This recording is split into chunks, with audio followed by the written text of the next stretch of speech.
Student, कैसे हैं आप। आज हमारी वीडियो क्लास 11th के लिए होने जा रही है। इस वीडियो में आज हम एक चैप्टर पढ़ेंगे जो हमारे टर्म 2 में आना है, अकाउंट्स फ्रॉम इनकम्प्लीट रिकॉर्ड्स। क्या नाम है student? Accounts from incomplete records. हमारे माइंड में रहता है कि सर ये इनकम्प्लीट रिकॉर्ड्स क्या है। इसको बेसिकली सिंगल एंट्री सिस्टम भी बोलते हैं। इसको क्या बोलते हैं? Single entry system. मतलब होता क्या है सिंगल एंट्री? मैं आपको बताऊं, सिंगल एंट्री कोई एंट्री नहीं होती। सिंगल एंट्री तो छोटे से छोटा बच्चा और बड़े से बड़ा बच्चा भी जानता है। इवन जो आज के टाइम में अंगूठा छाप है वो भी सिंगल एंट्री के बारे में जानता है। अब आप कहेंगे सर आज ऐसा कैसे हो सकता है कि सिंगल एंट्री सिस्टम हर कोई जानता है। सिंगल एंट्री सिस्टम का बेसिकली मतलब क्या होता है कि आपने डाटा रिकॉर्ड किया लेकिन आपने प्रॉपर तरीके से रिकॉर्ड नहीं किया। इनको सर प्रॉपर तरीके से रिकॉर्ड होने का क्या मतलब है? ध्यान से सुनिए। सपोज कोई दुकानदार है जो अनपढ़ है, वो अपनी दुकान को चला रहा है, उसने अपनी गली में कोई दुकान खोल रखी। उसके पास राम नाम का कोई आदमी आता है, उसने कहा कि मुझे ब्रेड दे दीजिए 30 रुपए की। उसने 30 रुपए की ब्रेड दे दी, लेकिन उसने कहा उधार लिख लीजिए, मैं 3 दिन बाद दे दूंगा। तो उसने एक डायरी ली और उस पर लिख दिया कि इस राम नाम के 30 रुपए उधार है। राम कल फिर आ गया, वो कहने लगा 1 किलो चीनी दे दीजिए। आपने उसको 1 किलो चीनी दे दी, 40 रुपए वो भी उधार लिखवा दिया। 2 दिन बाद आया कि भाई साहब मेरे हिसाब का क्या हुआ, जरा बता देना एक बार कितना हिसाब है। उसने अपनी डायरी खोली, देखा 30 रुपए पहले उधार थे, 40 रुपए कल के उधार है, टोटल 70 रुपए। उसने कहा लो जी 50 रुपए जमा कर लो। उसने 70 में से 50 माइनस कर दिए, 20 लिख दिए। अब उसको पता लग गया कि इसके 20 रुपए उधार थे। क्या सोच के बताइए, इसके लिए उसे कोई पढ़ाई करने की जरूरत पड़ी? क्या इसके लिए उसने अकाउंट सीखे? क्या इसके लिए उसने डेबिट क्रेडिट का रूल सीखा? नहीं सीखा। उसी को बोलते हैं सिंगल एंट्री सिस्टम। अब वो जो डाटा हमारे पास है सिंगल एंट्री सिस्टम जिसको हमने नाम दिया, उस आदमी की जो सारी इंफॉर्मेशन हमारे पास है कि राम नाम का एक कस्टमर आता था, श्याम नाम का कस्टमर आता था, हरि नाम का कस्टमर आता था। उसने सबके अलग अलग पेज बना रखे हैं जिसको हम अपनी लैंग्वेज में लेजर बोल देते हैं। क्या बोलते थे स्टूडेंट? लेजर। लेकिन वहां क्या मतलब है इस चीज का? वहां सिर्फ उसने अपनी बुक में एक डाटा रिकॉर्ड करने के लिए, सिर्फ आइडेंटिफिकेशन के लिए, कल को राम आने लगे, क्योंकि वो इतनी ट्रांजेक्शन भूल जाएगा। अगर एक आदमी के पास 10 नाम के कस्टमर आते हैं, 10 कस्टमर अलग अलग आते हैं, 10 के 10 को कैसे याद रखेगा? तो एक अपना रफली डायरी सी बना लेता है, अपने हिसाब से लिख लेते हैं। हर एक आदमी प्रॉपर तरीके से नहीं लिखता, बस अपने रफली कहीं को भी नोट कर लिया कि कल वो आएगा तो हम उसको बता देंगे और हमारा पेमेंट वो करके चला जाएगा। तो अगर सोच के देखिए, उस सिंगल एंट्री सिस्टम से हम प्रॉफिट और लॉस कैलकुलेट करना सीखेंगे। यानी उस इनकम्प्लीट डाटा से, जो हमारे पास डाटा पूरा नहीं है, इनकम्प्लीट डाटा है, उससे हम प्रॉफिट और लॉस पता करना चाहते हैं। किस तरीके से हमें नेट प्रॉफिट पता लगता है? अच्छा आप सोच के बताइए, अगर उस इनकम्प्लीट डाटा को अगर मैं कन्वर्ट करना चाहता हूं डबल एंट्री सिस्टम में, यानी इसमें 2 मेथड आते हैं सिंगल एंट्री से, या तो सिंपल प्रॉफिट कैलकुलेट करना, या इसको कन्वर्ट करना इनटू डबल एंट्री सिस्टम। यानी जो सिंगल डाटा हमें दिया हुआ है उसको डबल एंट्री सिस्टम में कन्वर्ट करना। अब आज के टाइम में ये हमारे यहां यूज नहीं होता, हम लोग इसको यूज करते हैं 11th स्टैंडर्ड में। सिंगल एंट्री सिस्टम से हम इसको यूज नहीं करेंगे, हम सिर्फ सिंपल प्रॉफिट कैलकुलेट करना सीखेंगे। स्टूडेंट, किस तरीके से हमें प्रॉफिट कैलकुलेट करना होगा वो आज आप इस वीडियो से समझने जा रहे हैं। पहले समझ लीजिए होता क्या है। फॉर एग्जाम्पल, आप इस डाटा को लेकर बैंक के पास जाएं, मुझे लोन चाहिए। क्या बैंक इस आपने जो रफली डाटा नोट कर रखा था, क्या बैंक उस डाटा को देखते ही आपको लोन प्रोवाइड कर देगा? नहीं करेगा। कहने लगा ये क्या रद्दी उठा ले, ये क्या कागज के टुकड़े हैं, ये क्या डायरीज उठा ले। हमें इसको प्रॉपर रिकॉर्ड चाहिए, प्रॉपर अकाउंट चाहिए जो आप मेंटेन करते हो। तो हम उस सिंगल एंट्री में जो आपने डाटा रिकॉर्ड कर रखा है, हम उसको डबल एंट्री सिस्टम के अकॉर्डिंग रिकॉर्ड करेंगे। कैसे रिकॉर्ड होता है? पहले तो इस डाटा से हमें क्या बनाना होगा? Trial balance. ट्रायल बैलेंस से क्या बनानी होगी? Journal entries. जर्नल एंट्री से ट्रायल बैलेंस बन चुका, लेजर बन चुके, उसके बाद ट्रेडिंग बनेगा, प्रॉफिट एंड लॉस बनेगा और फिर बैलेंस शीट बनेगी। उसके बाद हम लोग सारी बातें रिपीट कर लेते हैं। तो कुल मिलाकर अगर मैं सिंगल एंट्री के दिए गए डाटा को कन्वर्ट करना चाहता हूं डबल एंट्री में, तो हमें बहुत लंबा प्रोसेस करना पड़ेगा। जर्नल, लेजर, लेजर से बैलेंस, बैलेंस से ट्रायल बैलेंस, फिर ग्रॉस प्रॉफिट निकालने के लिए ट्रेडिंग अकाउंट, फिर नेट प्रॉफिट निकालने के लिए प्रॉफिट एंड लॉस अकाउंट। ये सारा प्रोसेस हमें करना पड़ेगा, लेकिन हमें वो प्रोसेस अब फॉलो नहीं करना है। हमें प्रोसेस करना है सिंपल प्रॉफिट, हमें कैलकुलेट करना है।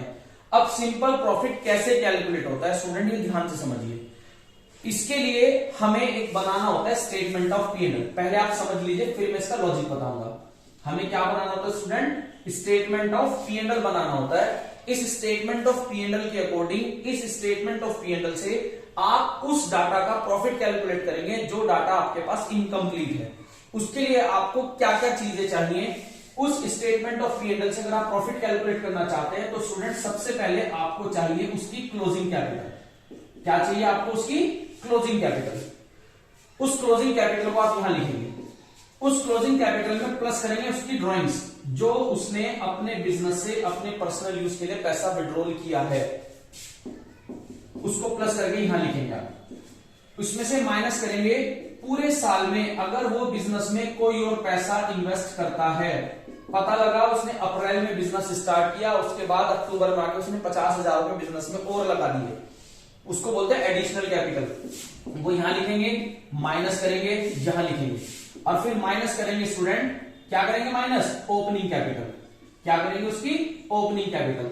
आपके माइंड में आ रही होगी कि सर हम इस चैप्टर को पहली बार पढ़ रहे हैं, हमें क्या पता ये क्लोजिंग कैपिटल कौन सी होती है, ओपनिंग कैपिटल कौन सी होती है। बिल्कुल सही जवाब, आपके सही क्वेश्चन आपके माइंड में चल रहा है, उसका मैं जवाब आपको इसी वीडियो में देने वाला हूं। ओपनिंग कैपिटल यहां लिखेंगे, और जो कुछ भी ये बचेगा, अगर ये आंसर प्लस में बचा तो स्टूडेंट हम लोग उसको क्या कहेंगे, प्रॉफिट। अगर ये आंसर माइनस में आ जाए तो क्या कहेंगे, लॉस ड्यूरिंग द ईयर। हमें पता लग जाएगा कि उस पूरे साल में इसका कितना प्रॉफिट हुआ है या इसको कितना लॉस हुआ है। एक बार स्टूडेंट आप इसका स्क्रीनशॉट भी ले सकते हैं यहां तक। अब मैं आपको बताऊंगा ये क्लोजिंग कैपिटल क्या होती है, ओपनिंग कैपिटल क्या होती है।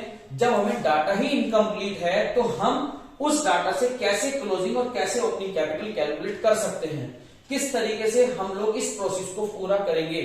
अगर आपको इस डाटा से प्रॉफिट कैलकुलेट करना है तो स्टूडेंट हमें एक statement of P and L बनाना होगा। Statement of P and L में सबसे पहले आपको क्या लिखनी होगी, क्लोजिंग कैपिटल। ये फॉर्मेट आपको याद रखना होगा। क्लोजिंग कैपिटल में प्लस क्या करेंगे, ड्रॉइंग्स। इसका भी एक लॉजिक है, वो भी समझा देता हूं कि ये प्लस माइनस क्यों हुई। Closing plus drawings minus additional minus opening, finally जो कुछ बचेगा वो हमारे लिए क्या कहलाएगा स्टूडेंट, या तो प्रॉफिट या लॉस। अगर ये वैल्यू प्लस की आती है तो प्रॉफिट कहेंगे, और यही वैल्यू अगर माइनस की आती है तो हम इसको क्या कहेंगे, लॉस। एक बार स्टूडेंट इसको नोट कर लीजिए। हम आगे चलते हैं जिसमें मैं आपको एक्सप्लेन करूंगा कि क्लोजिंग कैपिटल क्या होती है और ओपनिंग कैपिटल क्या होती है। चलिए स्टूडेंट हम शुरू करते हैं, ओपनिंग कैपिटल और क्लोजिंग कैपिटल होती क्या है। अब हमने उसे कहा कि भाई मुझे आपको कुछ डाटा प्रोवाइड करना पड़ेगा, जो डाटा एक तो साल के शुरू का होगा और उसके बाद पूरे साल में जो चेंजेस हुए हैं उसके बाद तेरा डाटा साल के एंड में कितना होगा। सपोज मैं उसका डाटा पता करना चाहता हूं 1 अप्रैल 2021 में, और एक डाटा पता करना चाहता हूं मैं 31 मार्च 2022 में। यानी यहां से हमारा साल का शुरू हो रहा है और यहां हमारे साल का एंड होता है। डाटा दो प्रकार से पता लग सकता है, जिसको हम एक को लायबिलिटी बोलते हैं स्टूडेंट और एक को एसेट्स बोलते हैं। आपके माइंड में बात आ रही होगी सर ये फॉर्मेट तो हमारे सुना हुआ है। बिल्कुल सही बात, ये फॉर्मेट आपके माइंड में पता पड़ा हुआ है, आप जानते हैं ये बैलेंस शीट का फॉर्मेट है। लेकिन अगर हम डाटा इनकम्प्लीट होता है तो हम इसको एक स्टेटमेंट का नाम देते हैं, जिसको क्या बोलते हैं बेटा, स्टेटमेंट ऑफ अफेयर्स। क्या बोलते हैं इसको, स्टेटमेंट ऑफ अफेयर्स। ये भी क्या कहलाएगा, स्टेटमेंट ऑफ अफेयर्स। अब ये इसके पास प्रॉपर डाटा तो है नहीं, लेकिन हम इससे कुछ बातें करेंगे, इस बिजनेस के ओनर से कुछ बातें करेंगे, वो अपने आप हमें कुछ इंफॉर्मेशन देता जाएगा। हम कहेंगे तूने बिजनेस खोल रखा है, ये बिल्डिंग किराए पे ले रखी है? नहीं भाई साहब, ये बिल्डिंग मैंने 2 लाख रुपए की खरीदी थी। अरे कंफर्म हो गया, इसका मतलब तेरे पास बिल्डिंग है 2 लाख रुपए की। ध्यान से देखना, उसका डाटा हमें पता लग रहा है, उसने रिकॉर्ड नहीं कर रखा सारा डाटा, सिर्फ रफली उसको याद है, कुछ उसने लिखा हुआ है, कुछ उसको याद है, उसी की हेल्प से हम इसका प्रॉफिट कैलकुलेट करेंगे। बिल्डिंग के बाद ये तेरी दुकान में कुछ फर्नीचर भी है, ये किसने लिया? ये बनवाया था भाई साहब। अच्छा, इसका मतलब कंफर्म हो गया हमारे किसके पास फर्नीचर भी है, 50,000 रुपए का इस भाई के पास क्या है, फर्नीचर है। इसके अलावा तेरी दुकान में ये गुड्स रखा है, इसकी वैल्यू कितनी है? उसने कहा लगभग भाई साहब जो मेरे पास स्टॉक है वो 60,000 रुपए का मेरे पास स्टॉक रखा हुआ है।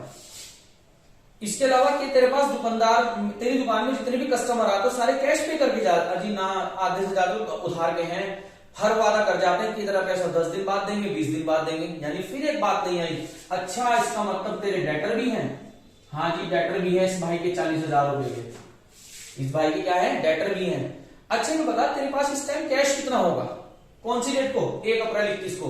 हमने उससे सारा कैश चेक करवाया, उसने कहा कि कैश है मेरे पास 60,000 रुपए का। अच्छा भाई तेरे पास तो कैश भी है, इसके अलावा और क्या क्या है? अजी दुकान जिससे खरीद रखा है, सामान जो मेरी दुकान में स्टॉक रखा है ये दुकान से खरीदता हूं मैं। अच्छा इसका मतलब तेरी लायबिलिटी भी है, इसका मतलब तेरे क्रेडिटर्स भी हैं। हाँ जी क्रेडिटर्स भी है 60,000 रुपए के। अच्छा जो तेरी दुकान का बिजली का बिल आता है ये पे कर दिया? नहीं जी ये भी अभी पे करना है। अच्छा इसका मतलब तेरी आउटस्टैंडिंग भी है, आउटस्टैंडिंग बिल भी है तेरा भी, 40,000 रुपए के तेरे आउटस्टैंडिंग बिल भी बचे हुए हैं। तो फाइनली जब हमें उसकी सारी इंफॉर्मेशन पता लग गई, उस इंफॉर्मेशन से मैं पता करना चाहूंगा उसने जब बिजनेस में पैसा लगाया था तो 1 अप्रैल को उसकी कैपिटल कितनी थी?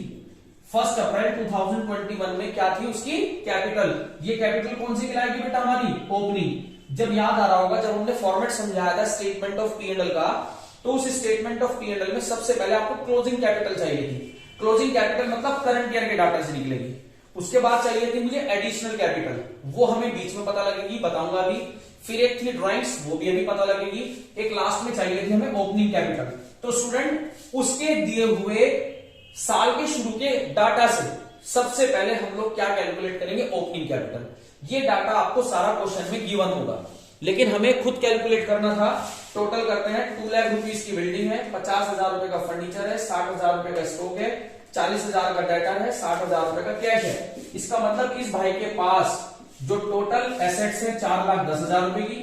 आपको पता है दोनों साइड इक्वल होती हैं। इस 4,10,000 में से 60,000 इसकी क्रेडिटर्स हैं और 40,000 रुपए के बीपी हैं, आउटस्टैंडिंग बिल है। इसका मतलब इसकी कैपिटल थी बेटा 3,10,000 रुपए की। लेकिन हम इसे इसी डेट में एक चीज कह गए थे कि तुझे 2 चीज ध्यान रखनी है। अगर तू इस साल के बीच में, इन दोनों के बीच में अगर कोई बिजनेस में पैसा और लगाता है तो वो इंफॉर्मेशन तुझे कहीं को लिख के रखनी होगी। जब मैं साल के लास्ट में तेरे पास आऊंगा तो तू ये इंफॉर्मेशन मुझे दे देगा। अपने बिजनेस से अगर तुम अपने पर्सनल यूज के लिए अगर कोई पैसा विड्रॉल भी करते हो तो वो इंफॉर्मेशन भी आप लिख के रखना, क्योंकि ये इंफॉर्मेशन मुझे आपकी चाहिएगी।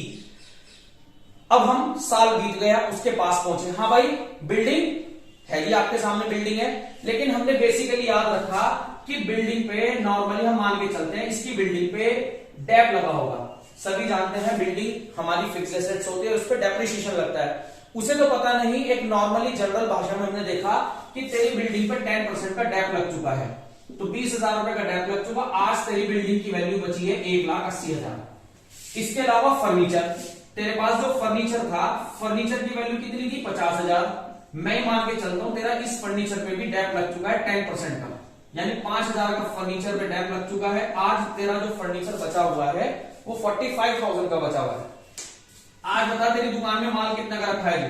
अजी आज तो मेरी दुकान में माल बढ़ गया, पिछली बार 60 का था, लेकिन इस बार तो मुझे लगता है कि स्टॉक मेरे पास बढ़ा हुआ है। डेटर कस्टमर ऐसे कितने हैं जो तुझे अभी पैसा और ला के देंगे? अजी हैं अभी तो 1 लाख रुपए की डेटर, और अभी मेरा पैसा इस बार ज्यादा कुछ सुधार में चला गया। अभी भी मुझे उम्मीद है कि मेरे 1 लाख रुपए अभी आने वाले हैं। अच्छा अपने जेब देख के कैश बता, तेरे पास कैश कितना है? इस बार तो कैश मेरे पास सिर्फ 40,000 रुपए है, यानी उसके द्वारा दी गई इंफॉर्मेशन से हम उसके साल के एंड के डाटा को इकट्ठा कर रहे हैं। तेरी लायबिलिटी कितनी है इस बार? उधार कितना खरीद रखा? सब पिछली बार 60,000 था, इस बार तो लगभग मुझे ऐसा लग रहा है कि मेरे क्रेडिटर्स बढ़ गए, इस बार मुझे देनदारी ज्यादा है। बिल कितना तेरा इस बार आउटस्टैंडिंग? सर आउटस्टैंडिंग बिल इस बार मेरा कुछ नहीं है, मैं सारा पे कर चुका हूं, मैं सारा पे कर चुका हूं। बस अब सारी इंफॉर्मेशन के बाद हम पता करेंगे कि साल के एंड में इस भाई की कैपिटल कितनी है। 180 plus 45 plus 70 plus 1 lakh plus 40,000, total आ रहा है स्टूडेंट 4,35,000। सेम टोटल यहां पर आएगा 4,35,000, जिसमें से माइनस करूंगा बेटा 80,000। तो इसका मतलब मुझे कंफर्म हो गया कि एट द एंड इसके पास जो कैपिटल है वो 3,55,000 के। इस कैपिटल को मैं क्या जवाब दूंगा? क्लोजिंग जवाब दूंगा। यानी इसका मतलब अब आपके माइंड में चल रही होगी कि सर वापस हमें घुमा फिरा के उसी पॉइंट पे ले आए। सबसे पहले statement of P and L बनाना था, लेकिन statement of P and L के लिए मुझे क्या चाहिए थी, क्लोजिंग कैपिटल, वो यहां से आ गई। उसके बाद चाहिए थे ड्रॉइंग्स। उस भाई ने बताया है कि मैंने पूरे साल में अपने बिजनेस से 50,000 रुपए अपने घर के लिए बिजनेस से विड्रॉल करे थे, यानी उस भाई की ड्रॉइंग्स पता लग गई मुझे 50,000 की है। और सर जी मैंने साल के लास्ट में लगभग दिसंबर में आके मैंने बिजनेस में एडिशनल भी करा था 50,000 रुपए का, मैंने बिजनेस में एडिशनल भी किया था, मैंने बिजनेस में कुछ पैसा एडिशनल भी किया था, और एडिशनल कैपिटल मैंने सिर्फ 5,000 रुपए लगाए थे। एडिशनल कैपिटल कितनी लगाई थी मैंने, 5,000। अब स्टूडेंट अगर आपको याद आ रहा हो, अगर मैं बात करूं उस statement of P and L की, तो statement of P and L में सबसे पहले क्या चाहिए आपको, क्लोजिंग कैपिटल। सर वो याद है 3,55,000 की। इसमें क्या प्लस करेंगे, ड्रॉइंग्स। सर ड्रॉइंग्स कितनी बताई थी उस भाई ने, 50,000 की। टोटल करूंगा 4,05,000, जिसमें से माइनस क्या करूंगा, एडिशनल कैपिटल। एडिशनल कैपिटल लगाई थी उसने सर 5,000 की, तो उसके पास बचा 4 लाख रुपए, और माइनस करूंगा opening capital. Sir opening capital हमारी आई थी 3,10,000। इसका मतलब 4 लाख में से 3,10,000 माइनस करके फाइनली पूरे साल में उसको जो प्रॉफिट बचा है वो 90,000 का बचा। यानी हमने उस आदमी के, उस बिजनेसमैन के इनकम्प्लीट डाटा से उसका प्रॉफिट उसे ही बता दिया, जबकि प्रॉफिट बाहर निकालने के लिए पहले ट्रायल बैलेंस भी चाहिए था, ट्रेडिंग भी चाहिए, पी एंड एल भी चाहिए, लेकिन without trading, without P and L हम लोगों ने उसका क्या कैलकुलेट कर दिया, प्रॉफिट कैलकुलेट कर दिया। इसी को बोलते हैं कि जो डाटा आपके पास इनकम्प्लीट है उससे फाइनली प्रॉफिट कैसे कैलकुलेट होता है। स्टूडेंट मुझे उम्मीद है आपको इस छोटी सी वीडियो से टॉपिक समझ में आया होगा।